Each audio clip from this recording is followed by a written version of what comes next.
Hi, my name is Alastair Curtis. I am a writer and director, and I am the founder of the AIDS Plays Project, which is an archival project that is seeking to restage and republish the works of playwrights who lost their lives to HIV and AIDS. We started in 2022 with a large amount of research, which took us all sort of around the world from the US back to the UK.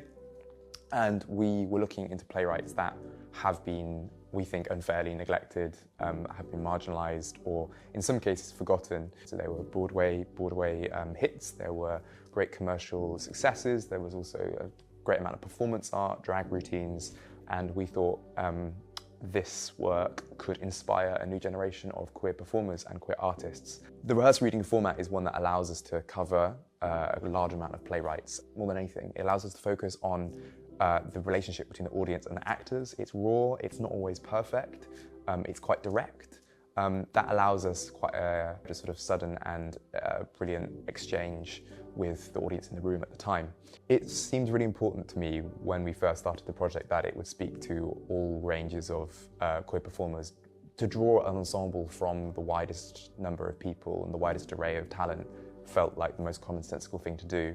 It also felt as if it honoured an impulse in many of these playwrights' work, wherein they erase a lot of the distinctions that we now have in traditional theatre, where we have established actors working on main stages, we have drag and nightlife performers working in bars, basement venues and clubs, and we have activists and writers and performance artists working in art spaces.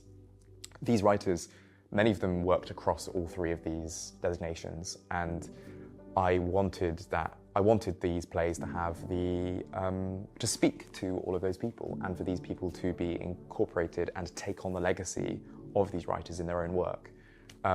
It also allows for a variety of interpretations. I am very keen on we don't do these plays in a staid, very conventional way. They should shoot from the hip, they should be instantaneous, they should have an energy to them that I think the people who come from more unconventional backgrounds, whether they're performing in drag clubs or whether they're performing at nightlife venues, they understand more intimately and more comprehensively than sometimes traditional actors. It also allows for a very exciting rehearsal room. We have actors who bring in their experience from all sorts of walks of life, and the plays shine all the brighter for their inclusion.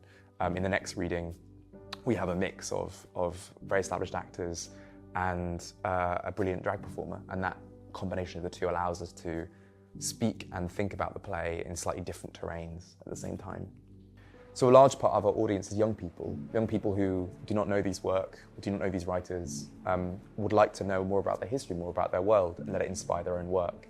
And I think that encounter with our history is very exciting. There is also a section of our audience who do know these writers. For them, it was an experience of re-encountering a part of their history that lay dormant or that hasn't been activated for a long while.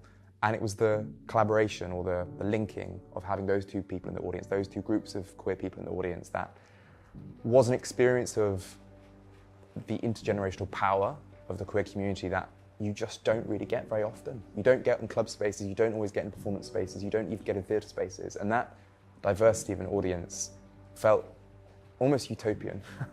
It felt like a very exciting prospect for us as a company. And in all the work that we do, we are all young people coming to this work. The group is led by young people, but all of it is a result of the conversations we've had with the generation who lived through that time, who experienced it firsthand.